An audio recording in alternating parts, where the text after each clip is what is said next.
Hello, Year 9. Welcome to another religious studies video lesson. I'm in school today, so cannot be here to do a live lesson. So this is like the next best thing. And hopefully you'll find it interesting. We're learning about pacifism today and whether conflict is always bad or is it sometimes useful. And yeah, that's it. Hopefully you'll find it interesting. The first thing you've got to do is watch this video, watch this interesting video clip.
So it's an interesting clip and wondered what you made of it, really, what you thought this person was doing and who they were and stuff like that. So I'm just going to share my screen with you and talk you through a few things about this lesson. So firstly, you've just watched a clip. Interesting. This person nobody knows who it is, but sometimes he's referred to as Tank Man or Unknown Rebel. And it's someone who stood in front of a column of tanks. And this was the day after a major protest and the military had used force on a load of people protesting in Tiananmen Square. So it's in the late 80s. Quite a lot of people had been killed. And yeah, it was a pretty grim time the previous day. And this person stood in front of these tanks, and it's kind of a mystery, really, because nobody really knows who this person is. I don't think. Somebody might know, but it's quite an iconic vision of how somebody who had no real power is standing against a load of tanks, and if they wanted to, they could have just run him over, but he kind of used what we might call a moral force against those people. And he was prepared to risk his life to stand there and almost put his life in the hands of his oppressors or the aggressors in the situation, the people driving the tanks and the military. And one of the first things really is the amount of bravery that must have taken, but also the fact that he wasn't being violent as well. So it shows a lot of people, when we discuss pacifism, they assume that pacifism is kind of like the weak response, or like, you know, a coward's way of dealing with a problem. But often pacifism isn't like that at all. People like Gandhi, for example, knew they were going to, and his followers knew they were going to take a beating, and they knew that they were going to be met with physical resistance and force, and they carried on regardless. So it's pretty courageous. So yeah, it's an interesting thing to think about. So this lesson, we're going to learn about what pacifism is, firstly, then analyze whether we think people should be pacifists. Is it the best way forward in situations of conflict? And then you can create a letter from a pacifist point of view. And it was going to be anti-war, but I kind of changed it to a more relevant thing for this kind of time, about nuclear warfare. So yeah, and those are just the main objectives. There's loads more things that we're going to learn about in this lesson. I think there's about 5 videos to watch as well and discuss, so should be pretty interesting. So by the way, just to say, you don't really need any worksheets or anything like that. It might be helpful to print off the quote one if you have got a printer, but don't feel like you need to. You can just engage with the lesson without doing that, so don't worry too much. So firstly, we're just going to go over some key terms. We've talked about some of these words anyway in previous lessons, and you've probably done them in the key terms test too. So just to recap, really, a pacifist is someone who refuses violence in all cases. They will try to avoid conflict. And as we learned last lesson, when we looked at religious attitudes to war, many Christians are pacifists. Conscientious objectors are slightly different. They're people that might not always be pacifists, but they might object to a certain war or conflict or situation. They might object to using violence then because of their conscience. So they might feel that it's not right to fight in a certain war. So for example, in World War I, lots of conscientious objectors were called cowards.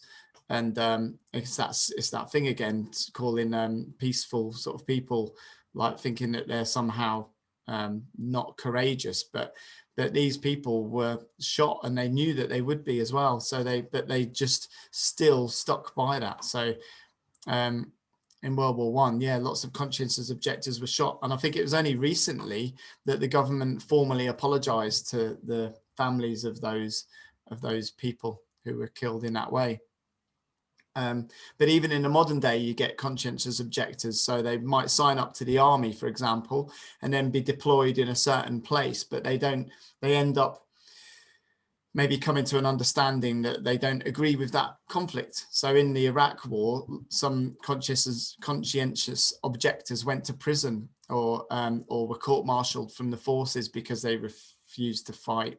And again, it's a tricky situation because in a military environment, you need people to follow orders, I guess. But from a moral perspective, what if you do disagree with certain orders to I don't know, fire a missile at a certain place? So the image for this is a t-shirt worn in support of a conscientious objector who is in prison, and he said, "I'd rather go to prison for desertion than kill a child by mistake, because prison ends, but you never get over killing a kid." So it shows the turmoil that person was going through. Really, nobody wants to break the law and go to prison, but he believed that doing something like that was even worse. So yeah, very interesting and complicated, like all moral issues, which is why I like talking about them. It's really good. Whoops, gone too far. All right, so yeah, this is the first activity.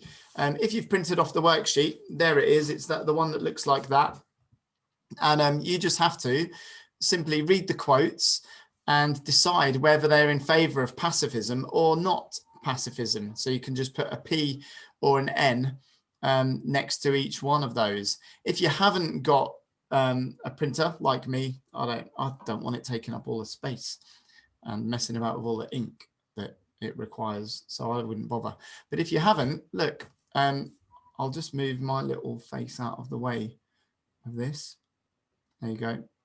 And then you could just maybe jot down the quotes or just summarize them and just decide which one's a pacifist and non-pacifist. Okay. I won't hang around waiting for you to do that. You can just pause it now and then look at those ones and then unpause it when you're done. Welcome back. I'm going to just show you that there's some on the back of the sheet as well. These are the next ones. I'm in the way again. Come down here. And that top bit, for me, on my screen, the Zoom bit gets in the way of that. But the quote from Gandhi says that, actually, wait a minute. Instead of messing about like that, I'll just move it down a bit. Got the room. There. So pause it again, do those ones, and then unpause. So now it's time to go through the answers. Let's discuss these. This one about, we have enough evidence from history to show the overthrow of violence by violence produces more violence. I've made that one too easy because I labeled it by saying that this person was a pacifist. So obviously that one's a pacifist quote. A nice easy one to start you off. The next one, though, is saying that it's not pacifist. Sometimes you need to take up the gun to get rid of the gun. You need to meet violence with violence, according to that person, who I don't know who it is, but it's an interesting quote. And this one is a pacifist quote. Evil can only be overcome by good. And this one is not pacifist. It says, watch out. These are old-fashioned words like lest, but it sort of just means watch out because in your anxiety, by worrying about avoiding a war, you obtain a master. So if you keep appeasing your aggressor, you might get taken over by them, I suppose. It's a warning against not standing up for your position, I suppose.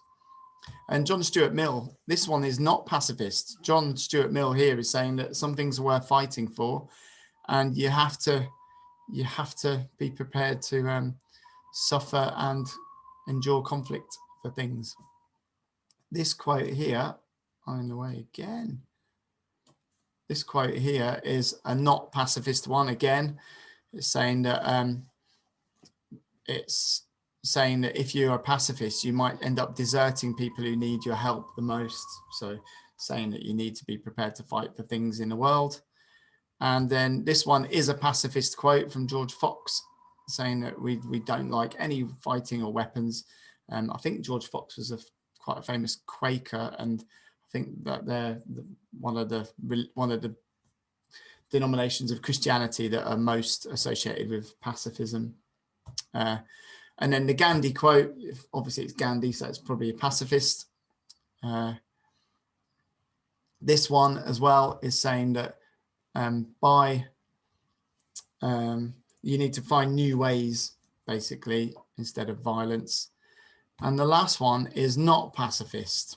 It's saying that if you keep blunting your swords in the name of humanity, sooner or later someone will come along with a sharp sword and hack off our arms. So it's saying that watch out, because if you're not prepared to stand up for yourself in situations and fight for what is good in the world, then you will basically lose. And again, that you got lots of points here on both sides of a certain moral position. So again, you're probably going to be all different, and that's a good thing. That's why I like moral issues so much, discussing them, because on the other end of this video, you've got you folk all sitting here. Some of you are probably thinking, yeah, I'm well into fighting for what is right. I'd go to war to defend this or fight for that.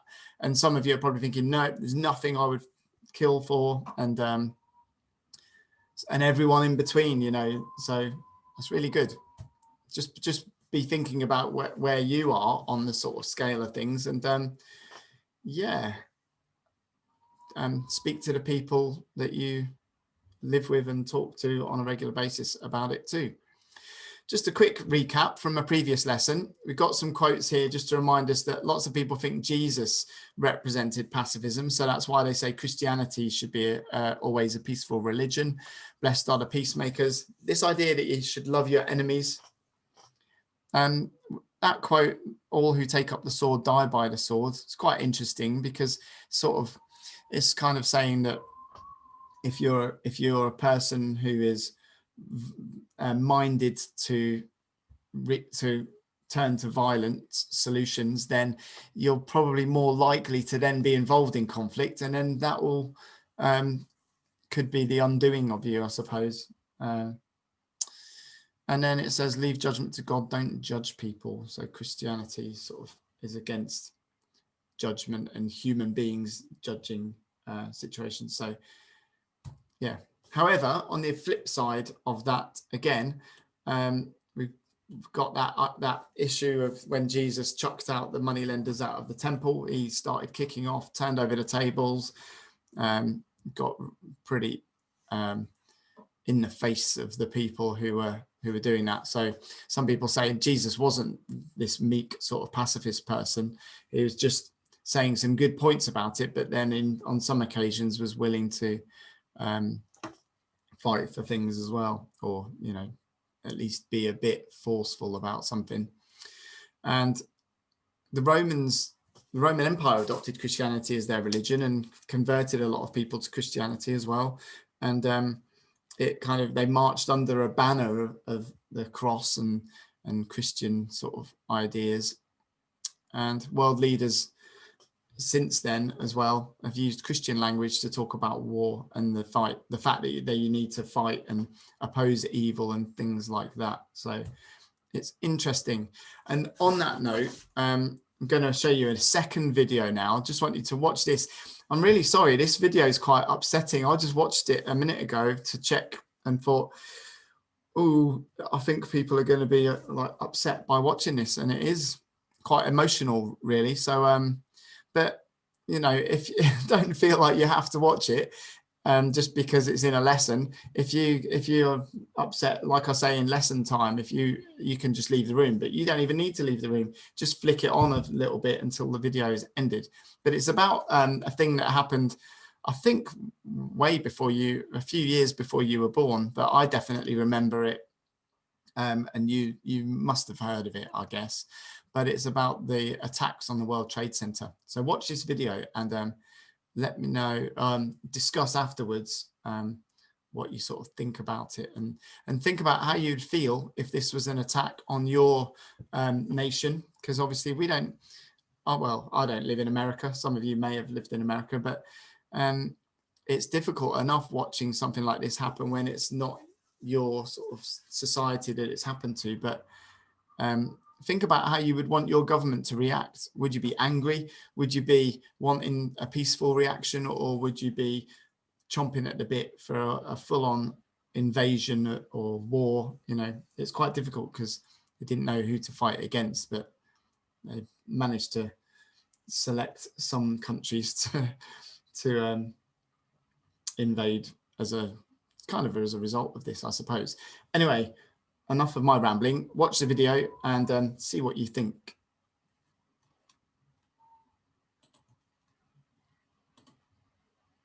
American 11, are you trying to call? The cockpit is not answering their phone.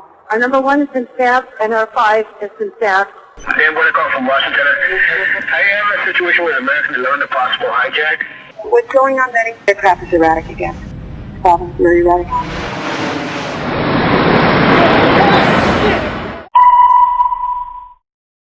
Betty, talk to me. Betty, are you there? Betty? Betty? The plane just What? The 737? It what? The World Trade Who are you Center. talking to? Oh, God. Oh, my God. United 175, New York. We have some problems over here right now. We might have a hijack over here, 2 of them. Jules, this is Ryan. Listen, on an airplane that's been hijacked, if things don't go well, and it's not looking good, I just want you to know I absolutely love you. I want you to do good. Go have a good time. Same to my parents and everybody. And I just totally love you, and I will see you in Chester. Bye, babe.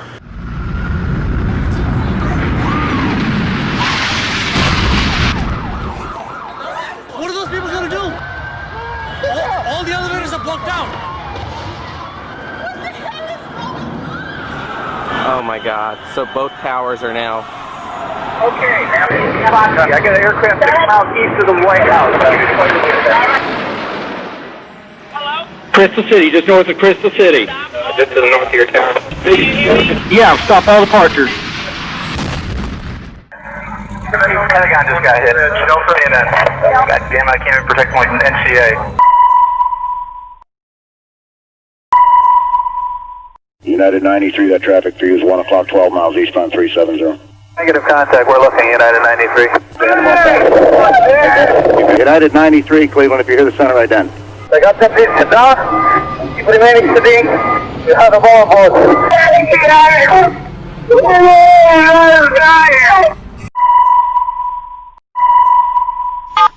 Tuesday, 9:47 a.m. Hi, baby. Baby, you have to listen to me carefully. I'm on a plane that's been hijacked. I'm on the plane. I'm calling from the plane. I want to tell you I love you. Please tell my children that I love them very much. And I'm so sorry, babe. I hope to be able to see your face again, baby. I love you. Bye. We're 56865. We have, I believe it is a Boeing 757. Can you see him up there, sir? That's confirmed. It looks like he's rocking his wings. Roger. He's rocking back and forth. We're 56865. I advise you stay away from that aircraft. Go north as fast as you can. United 93, have you got information on that yet? Yeah, he's down. He's down? Yes. When did he land? He did not land. Oh, he's down? Yes, Down? somewhere up northeast of Camp David. Sean, it's me. I just want to let you know I love you, and I'm stuck in this building in New York. There's lots of smoke, and I just wanted you to know that I love you always. At number 2 World Trade Center, right. Lady was shooting in the office. We're not ready to die, but it's getting bad.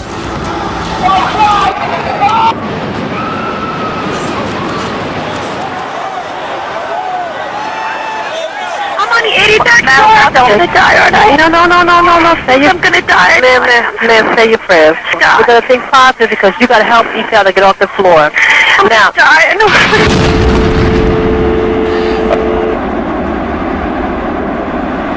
A new type of war. That's what it is.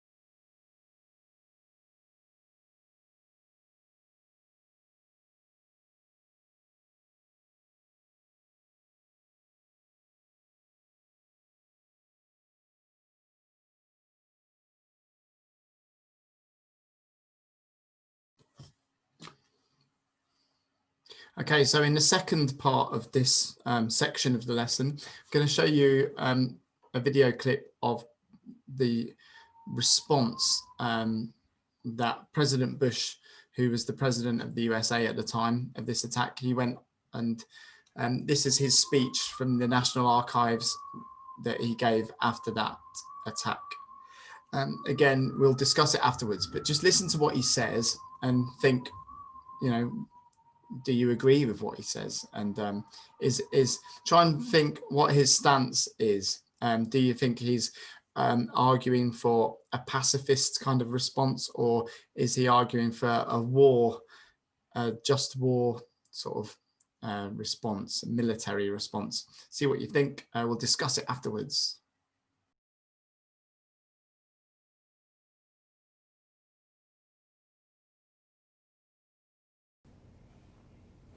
Good evening.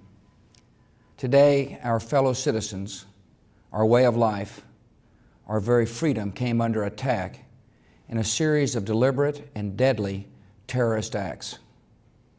The victims were in airplanes or in their offices. Secretaries, businessmen and women, military and federal workers, moms and dads, friends and neighbors. Thousands of lives were suddenly ended by evil, despicable acts of terror. The pictures of airplanes flying into buildings, fires burning, huge structures collapsing, have filled us with disbelief, terrible sadness, and a quiet, unyielding anger. These acts of mass murder were intended to frighten our nation into chaos and retreat. But they have failed. Our country is strong. A great people has been moved to defend a great nation. Terrorist attacks can shake the foundations of our biggest buildings, but they cannot touch the foundation of America. These acts shatter steel, but they cannot dent the steel of American resolve. America was targeted for attack because we're the brightest beacon for freedom and opportunity in the world, and no one will keep that light from shining. Today, our nation saw evil, the very worst of human nature, and we responded with the best of America, with the daring of our rescue workers, with the caring for strangers and neighbors who came to give blood and help in any way they could. Immediately following the first attack, I implemented our government's emergency response plans. Our military is powerful and it's prepared. Our emergency teams are working in New York City and Washington, D.C. to help with local rescue efforts. Our first priority is to get help to those who have been injured and to take every precaution to protect our citizens at home and around the world from further attacks. The functions of our government continue without interruption. Federal agencies in Washington, which had to be evacuated today, are reopening for essential personnel tonight and will be open for business tomorrow. Our financial institutions remain strong, and the American economy will be open for business as well. The search is underway for those who are behind these evil acts. I've directed the full resources of our intelligence and law enforcement communities to find those responsible and to bring them to justice. We will make no distinction between the terrorists who committed these acts and those who harbor them. I appreciate so very much the members of Congress who have joined me in strongly condemning these attacks. And on behalf of the American people, I thank the many world leaders who have called to offer their condolences and assistance. America and our friends and allies join with all those who want peace and security in the world, and we stand together to win the war against terrorism. Tonight, I ask for your prayers for all those who grieve, for the children whose worlds have been shattered, for all whose sense of safety and security has been threatened. And I pray they will be comforted by a power greater than any of us, spoken through the ages in Psalm 23. Even though I walk through the valley of the shadow of death, I fear no evil, for you are with me. This is a day when all Americans from every walk of life unite in our resolve for justice and peace. America has stood down enemies before, and we will do so this time. None of us will ever forget this day, yet we go forward to defend freedom and all that is good and just in our world. Thank you. Good night, and God bless America.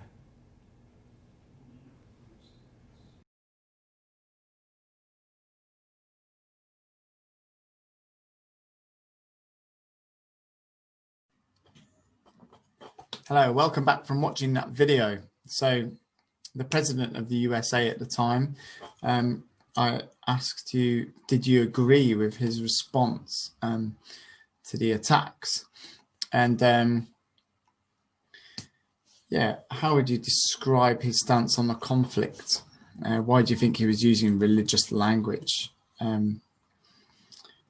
Lots to think about there, really, because if you know that two wars that were probably the biggest wars that the UK was involved in recent, well, lots quite far back, were kind of based on this attack. And again, there's so many different opinions about it. Remember last time I was saying, last lesson on the Just War lesson, about how much difference of opinion there was about the Iraq War in 2003.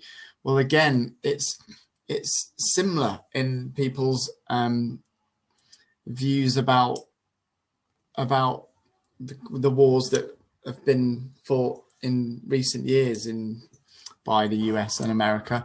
There's masses of different opinions. Lots of people are against those wars. Lots of people are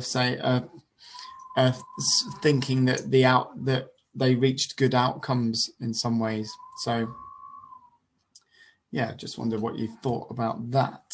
So on to the next thing. We're going to be thinking about how pacifism can be applied to actual situations that have come up over the years. So in the normal lessons, we would get people to discuss these in pairs, and you had to sort of think, what would be the best position to take in each situation? Would it be a violent approach, just war, fight back, defend yourself using force, or pacifism?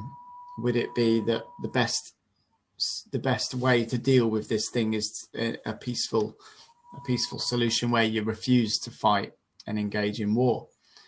And the situations aren't all to do with war and things like that. Some of them are kind of everyday conflicts that you might find yourself in as well.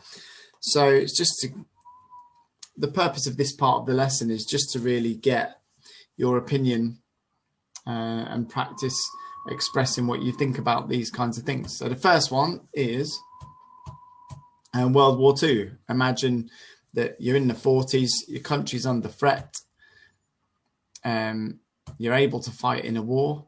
I think everybody who was over the age of 18 was eligible to enlist. You hear that Nazis are torturing and killing lots of groups of people, and you don't want this to happen in your country. So how do you respond? What do you think would be the best way to approach that conflict? Hit the pause button and jot down a couple of sentences to express your ideas about that.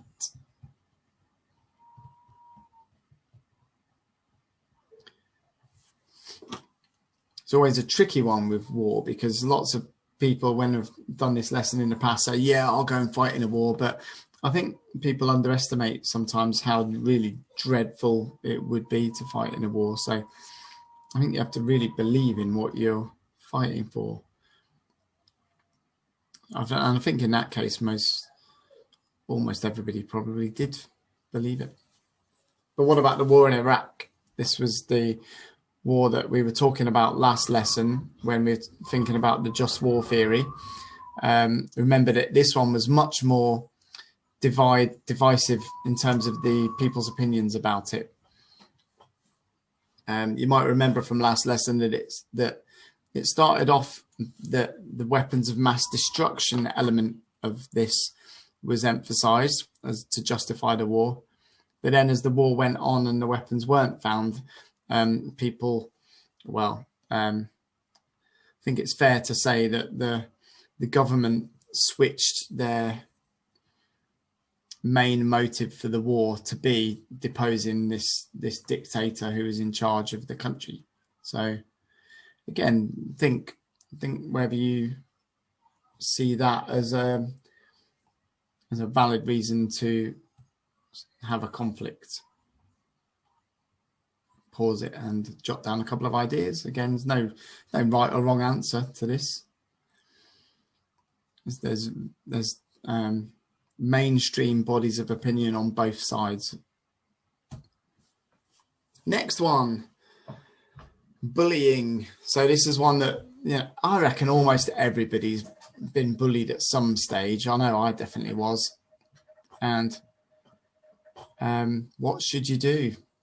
Again, there's different opinions on this one. So pause it and jot down what you think.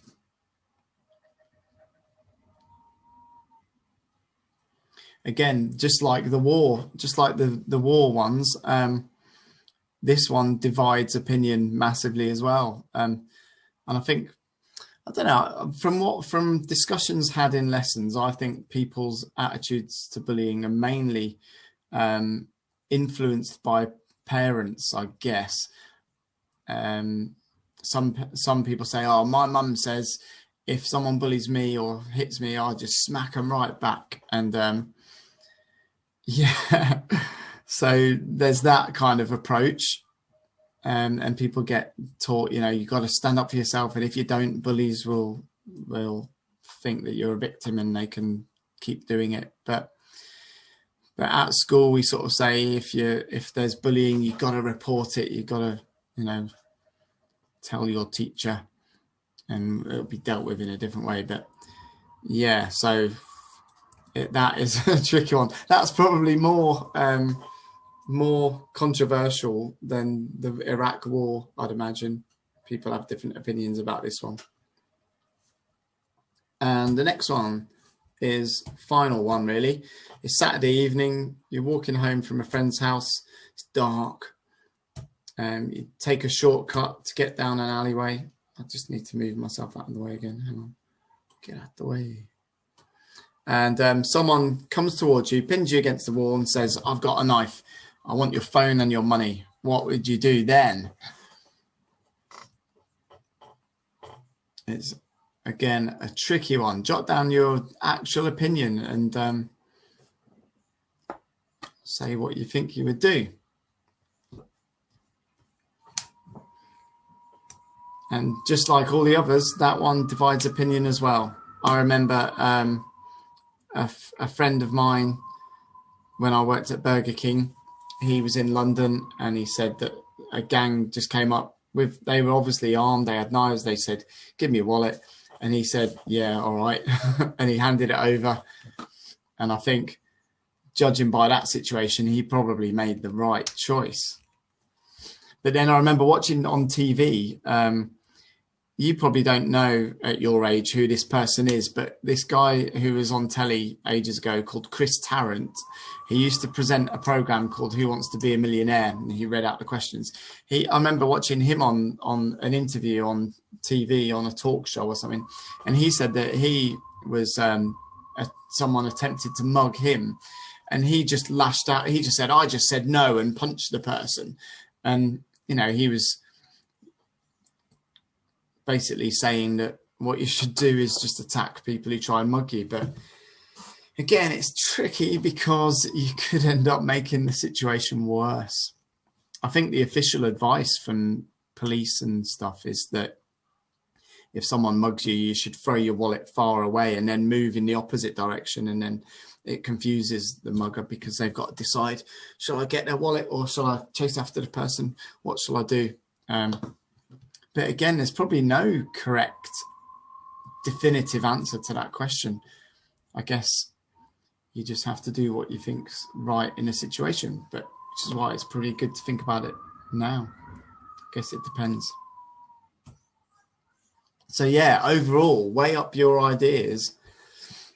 Thinking about those situations, weigh up your ideas. Is pacifism and the best way to resolve potentially conflict situations? Yeah, sorry, there's no right or wrong. There's no going through the answers here. I can't tell you what to think or how to live your life. You've got to make your own decisions.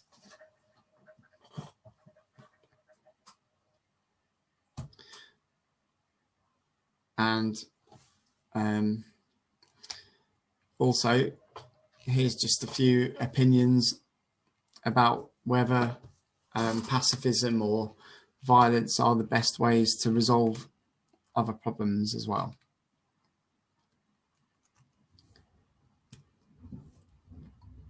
Still haven't thought of an activity. We've had this slide for a while and still haven't thought of anything to really get you to do with it, but it's just to let you know that there's different ideas out there. Again, like a pause for thought. Okay, so the final part really then is to explore overall this issue of the causes of violence. What makes people violent? At this point, I'm sorry, but there's lots of like wind blowing in the background on the balcony, and it's making that whistling sound. So your house isn't haunted or there's nothing spooky going on. It's just really windy outside. That's what that noise is. But yeah, I don't know that there's a definitive answer to this. What makes people violent? I think it comes down to temperament. Definitely, that I guess a lot of that might be genetic, but I think culture, the culture that you're brought up in, definitely has a part to play as well. And it depends as well on your environment that you find yourself in too. Some places are so laid back, especially around here in Norfolk, or well, you guys probably live in Suffolk, but again, it's probably similar. You don't find much cause for conflict. And I live in the centre of Norwich, and it's just generally fine. So what makes people violent? Could come up with some ideas.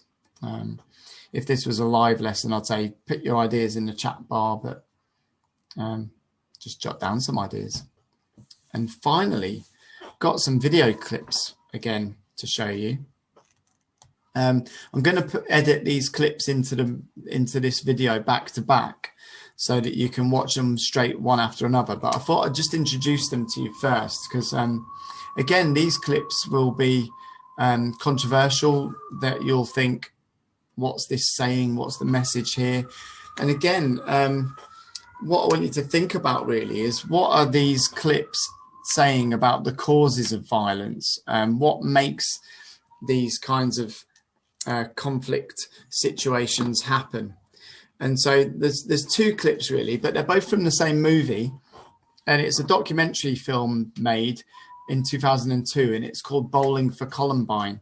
And sadly, it's about a shooting that happened in a school in America, and the movie was made after this to try and make sense of it all, really, I suppose, and try and think about what makes a society violent. So it's focused on the USA, and but if any of you are from the USA, I hope you won't be offended by the videos, but it is just it is quite sort of,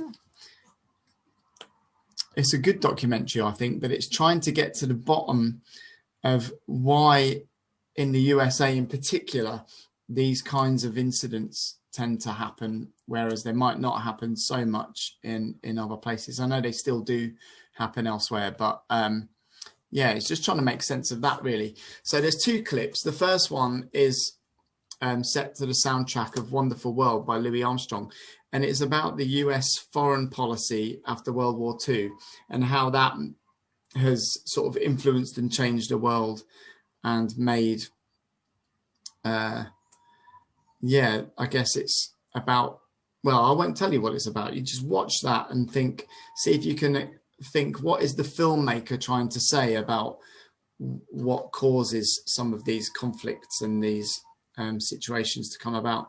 And then the second clip is all about trying to explain why these youngsters did this really violent action. And it's trying to get to the bottom of what makes the culture of a place a violent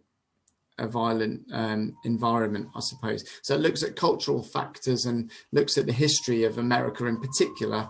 And there's a cartoon sort of basic run through of American history that's sort of meant to be a bit of a joke really, but it really oversimplifies it. But it's very interesting to watch and sort of try and again try and explain while you're watching these, what is the filmmaker saying about what makes societies become violent. And again, afterwards, there's some other questions to think about. What do you think are the causes of violence overall? And does religion cause or solve violence? Because on the face of it, religions say, be peaceful, turn the other cheek and that kind of thing. But some people say things like religion causes all wars, and I personally don't agree with that. When people say that in lessons, I go, do you think religion really causes all the war? Or is it about other stuff like resources and power and land and stuff like that? So loads to think about. Does fighting solve problems overall? And then finally, apply it to the UK. Is the UK a violent place in your view? So the videos will follow in a few seconds, and just feel free to just jot down any ideas that you have about this topic. Okay, good luck with that.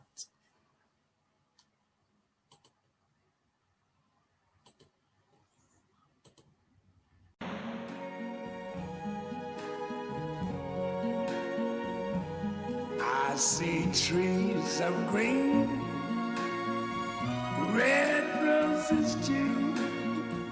I see them bloom for me and you. And I think to myself, what a wonderful world.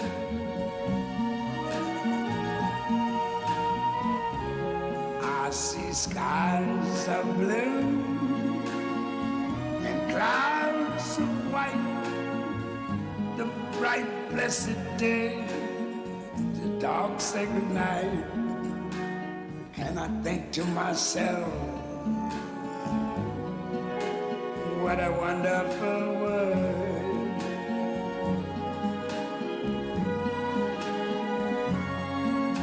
The colors of the rainbow, so pretty in the sky, are also on the faces of people going by.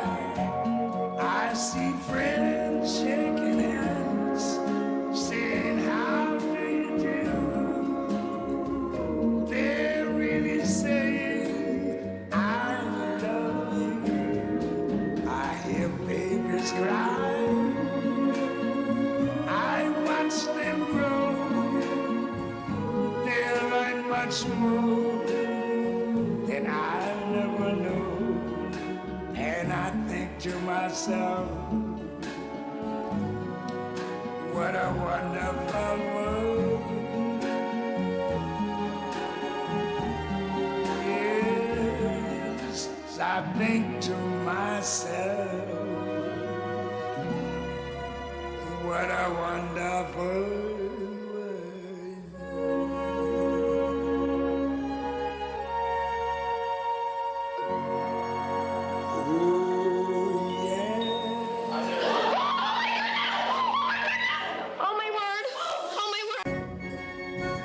But wait a minute.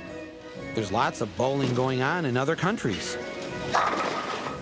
And don't they listen to Marilyn Manson in Germany, the home of sinister goth music? Zum Gothic Festival.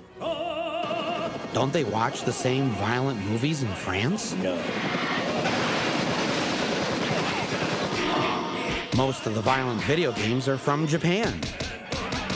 Many people in America believe that it's the breakup of the family unit that's caused so many wayward youth to turn to violence. Just save me the trouble. I'll run away and kill myself. How'd you like that? You can't keep me here.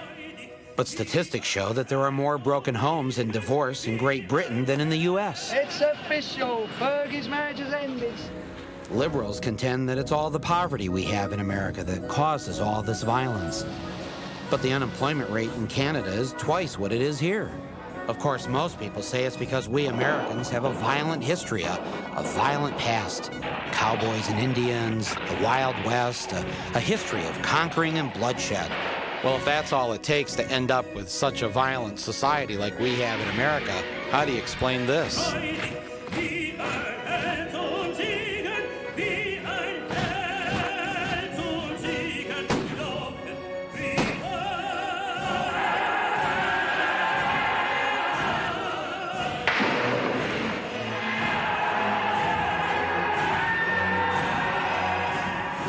Yet in spite of all this, how many people are killed by guns each year? In Germany, 381. In France, 255. In Canada, 165. In the United Kingdom, 68. In Australia, 65.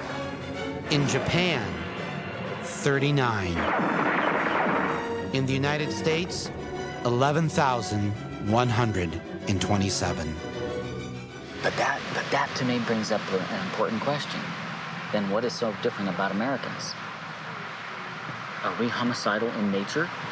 Because in Europe, in Australia, most other free world countries, they don't have this. They don't have people who snap and go on murderous rampages. Well, no, they're just like us. I mean, they have the occasional person that snaps and kills a lot of people. Or how about a British soccer rat? Those aren't Quakers there.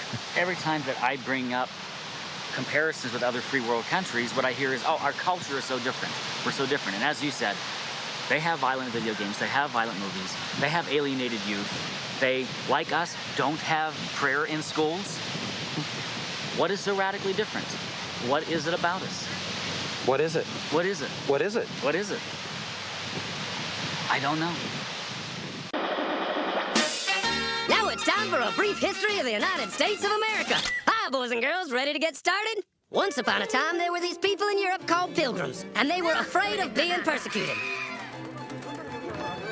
So they all got in a boat and sailed to the New World where they wouldn't have to be scared ever again. Oh, I'm so relaxed. I feel so much safer. But as soon as they arrived, they were greeted by savages, and they got scared all over again. Indians! So they killed them all. Now, you'd think wiping out a race of people would calm them down, but no. Instead, they started getting frightened of each other. Witch! So they burned witches. In 1775, they started killing the British so they could be free. And it worked, but they still didn't feel safe. So they passed a Second Amendment which said every white man could keep his gun. I loves my gun. Loves my gun. Which brings us to the genius idea of slavery. You see, boys and girls, the white people back then were also afraid of doing any work. So they went to Africa, kidnapped thousands of black people, brought them back to America, and forced them to work very hard for no money. And I don't mean no money like I work at Walmart and make no money. I mean $0. Nothing. Not a zip. Doing it that way made the USA the richest country in the world. So did having all that money and free help calm the white people down? No way. They got even more afraid. That's because after 200 years of slavery, the black people now outnumbered the white people in many parts of the South. Well, you can pretty much guess what came next. The slaves started rebelling. There were uprisings, and old master's heads got chopped off. And when white people heard of this, they were freaking out and going, I want to live. Don't kill me, big black man. Well, just in the nick of time came Samuel Colt, who in 1836 invented the first weapon ever that could be fired over and over without having to reload. And all the southern whites were like, yeehaw! But it was too late. The North soon won the Civil War and the slaves were freed. Yep, they were free now to go chop all the old master's heads off. And everybody was like, oh no, we're gonna die. But the freed slaves took no revenge. They just wanted to live in peace. But you couldn't convince the white people of this. So they formed the Ku Klux Klan. And in 1871, the same year the Klan became an illegal terrorist organization, another group was founded, the National Rifle Association. Soon politicians passed one of the first gun laws, making it illegal for any black person to own one. It was a great year for America, the KKK and the NRA. Of course, they had nothing to do with each other, and this was just a coincidence. One group legally promoted responsible gun ownership, and the other group shot and lynched black people. And that's the way it was all the way to 1955, when a black woman broke the law by refusing to move to the back of the bus. White people just couldn't believe it. Huh? Why won't she move? What's going on? Man, all hell broke loose. Black people everywhere started demanding their rights, and white people had a major freaky feel meltdown, and they were all like, run away! Run away! And they did. They all ran fleeing to the suburbs where it was all white and safe and clean. And they went out and bought 250 million guns and put locks on the doors, alarms in the houses, and gates around the neighborhoods. And finally, they were all safe and secure and snug as a bug.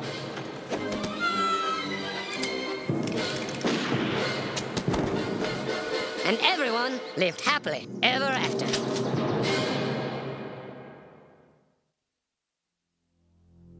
Or did they? Because if you turn on the evening news, America still seems like a pretty scary place. Who is he? Is he dangerous? What's he up to? What are you trying to pull, man? Why are people scared? Okay, welcome back. I hope you enjoyed watching those video clips and jotted down lots of notes about them. I've just jotted down a few things while I was watching those.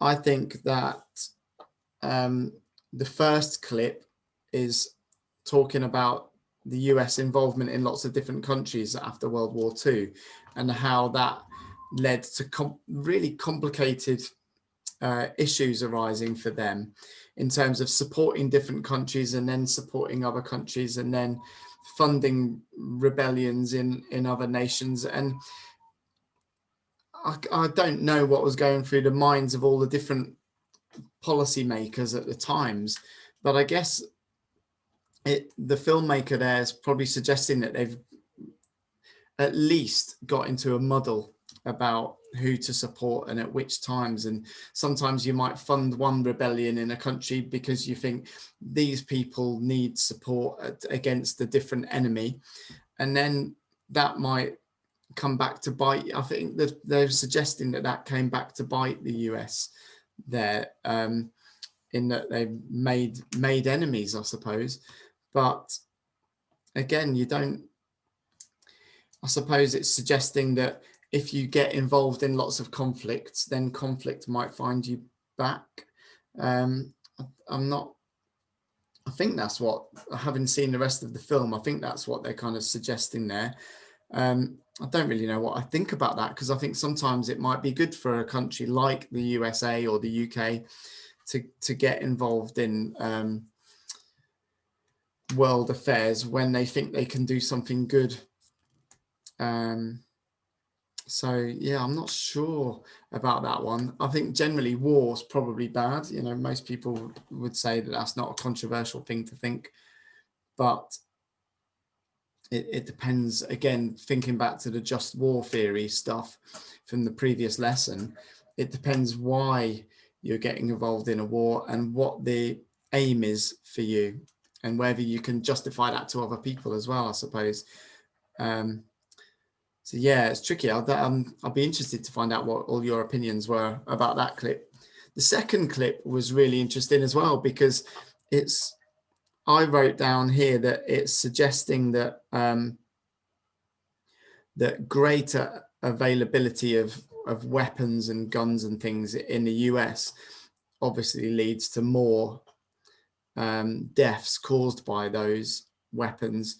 But then the sort of second part of the clip, where it's got the sort of cartoon, it's really brief history. I know it's a bit sort of jokey, made in a jokey way, but it's making some points about, I think the main argument of that cartoon really is that fear causes violence, and that if you're scared of other people, then it makes you be more defensive, and it makes you then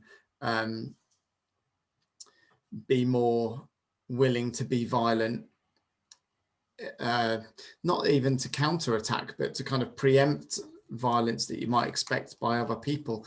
And that's what leads to people being more, but there being more violence in society, I suppose. They're saying that if you're worried that people are going to mug you in the street, then you're more likely, if you live in a country where you can buy guns like in the shops, you're probably more likely to then buy them. And there's a lot of there's probably a lot of truth to that. I mean, if I was worried about being mugged, or if someone mugged, we were talking about being mugged earlier or bullied and things, and if I've thought that some people who were trying to mug me had chased me home to my flat now and they were banging on the door, I think part of me would wish that I did buy some sort of handgun with my Pringles earlier when I went to Tesco's, because then I could say, look, don't come mugging me or I'll be able to shoot you. So again, it's really hard to work out what causes violence in society. So yeah, again, I'd be really interested to figure out, or to find out, what kinds of things you wrote for that clip. It's really thought-provoking, at least. And yeah, I don't see those issues in the US being solved anytime soon, because again, it's so divided. So you've got some people on the one hand saying it's really important that we retain the right to have guns, and then other people are saying no, they're really dangerous and bad and cause too many problems. And there isn't really a way to sort of bring those two sides together. I think it's really tricky. Yeah, I can't solve that problem. Sorry, folks. Anyway, just to share my screen with you again, because we're going to bring it back to the UK now. And again, I hope the notes that you managed to make about those questions were of good quality. Feel free to email me with your work. We do kind of expect now that we can see some evidence of your work. So send me something at some point to show that you've done the work and done the activities of this lesson, which brings me to the final activity of the lesson, which is in the files area of this lesson, you will find some information about, well, let me see. The file is called Lesson 3 Trident Resource. And there's a document there and it tells you all about this thing that we've got. I don't know if many of you know about it or know what it is, but it's called Trident. And it is the UK's nuclear deterrent, I suppose we'd call it. And I'm not a massive expert, but I gather that it is a fleet of submarines, a small fleet of submarines. I think there are about 4 of them, and they're underwater somewhere around the UK, and no one's allowed to know where they are at any given point because it's got to be a secret. Otherwise, we could just go and get them and cause all sorts of mayhem. And it's got the UK's nuclear weapons there, so that if we ever became under attack by another nation, we could then defend. Well, I don't know if call it defend yourself, because if some nation is attacking you with nuclear weapons and you fire nuclear weapons back at them, it's not really a case of defending yourself, but it's a case of putting them off attacking you in the first place because of this idea of mutually assured destruction. Anyway, to cut a long story short, in recent years, there's been debate within the UK about whether or not we should spend money to renew this nuclear deterrent. So some people say don't renew it because the world's changed and we don't live in a sort of world anymore where it necessarily benefits you to have loads of nuclear weapons. I think we learned in lesson 1 about war, the war unit, that only I think about 8 countries have got nuclear weapons, and maybe a couple more are unconfirmed, but they're working on it. And so there's not really much evidence that it sort of benefits a country to have them that much, although I don't know, maybe it does. And then the other side of the opinion says, but it really does stop you being invaded if you're a nuclear power, because people aren't going to go picking fights with you, and generally it keeps the peace that you've got this kind of nuclear power on standby. I suppose it's been on standby since I guess the 50s and all the way through the 60s. In the 80s, there, when I was growing up, there was a big sort of worry about nuclear weapons, because it was the height of, well, not the height of, but it was kind of the ends really of the Cold War, and people were worried about there being a nuclear war. Anyway, I'll stop rambling now, because your final task is to write a letter to the Prime Minister.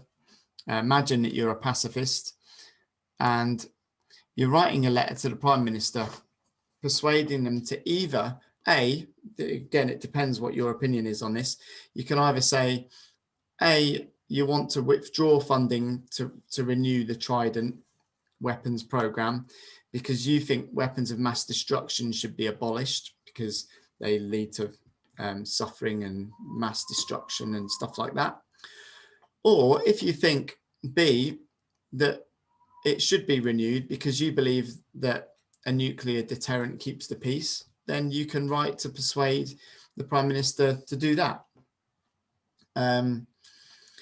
I need to get up to date with this because I'm not sure whether or not it's been finally decided. But I remember a couple of years ago, they were deciding whether or not to do this. And I think the last article I can remember reading was in October 2020, and I think they were still deciding then. I don't think it's been decided yet, but I might be wrong. But anyway, try and include in your letter what pacifism is. Chuck in some religious teachings about violence and war and conflict, and also because in the activity at least you're a pacifist, even if you're not really, just pretend, and just try and think of some reasons why pacifism is the only way of gaining peace, and why everyone needs to be against war. But if you're not a pacifist, maybe you can change it if you want. If you, for example, believe in B is the way forward to renew the nuclear deterrent, because you think that the threat of war, or even war in general, is a way to achieve peace, then you can argue along those lines as well. Again, it's just whatever your opinion is, just go with it, but try to think of reasons why you think what you think, and try and justify it. So remember that you're writing to persuade. I think you do that in English quite a bit, so you should be used to doing that. And I think that is the final activity of the lesson. So good luck with that. I will just tell you about this. I was going to just skip this, but anyway, there's a final thing. It's a chess set, and you have to try and think, what is the significance of the chess set with reference to pacifism? So just look at the image for a minute and try and work out what's happening.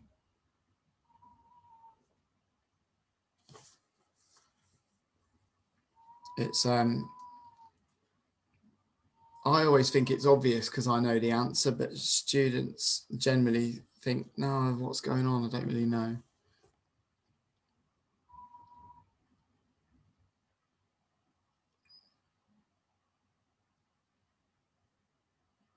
It's the person who made this, I think, is against war and conflict, if that's a clue.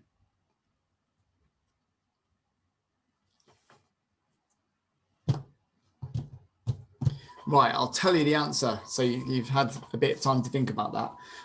The significance of this, whoever made this, I think it's a GIF where a picture just changes.